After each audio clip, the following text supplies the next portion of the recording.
বাংলাদেশে ভয়াবহ বন্যা আর শেখ হাসিনা ইস্যুর পর এবার সীমান্ত ঘিরেও ভারতের সাথে বাংলাদেশের তীব্র টানাপোড়েন আর উত্তেজনা ছড়িয়ে পড়েছে। এমন খবর প্রকাশ করেছে ভারতের বিভিন্ন সংবাদ মাধ্যম।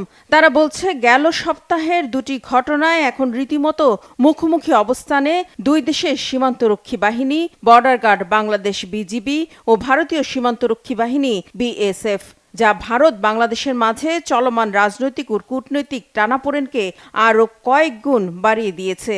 ভারতের গণমাধ্যমের দাবি, গেল বুধবার লালমনিরহাটের পাটগ্রাম উপজেলার দহগ্রাম ইউনিয়নের হাড়িপাড়া সীমান্তে ভারতীয় সীমান্তরক্ষী বাহিনী কাঁটাতারের বেড়া নির্মাণের সময় তাতে বাধা দেয় বর্ডার গার্ড বাংলাদেশ। ভারতের দাবি, গবাদি পশু আটকানোর জন্য বেড়া দিচ্ছিল তারা। তবে বাংলাদেশ সীমান্তরক্ষী বাহিনী জানিয়েছে, আন্তর্জাতিক সীমান্ত আইন অনুযায়ী শূন্য রেখা থেকে 150 গজের মধ্যে কোনো স্থাপনা নির্মাণ করা যাবে না। আর বিএসএফ এর তত্ত্বাবধানে শূন্য রেখা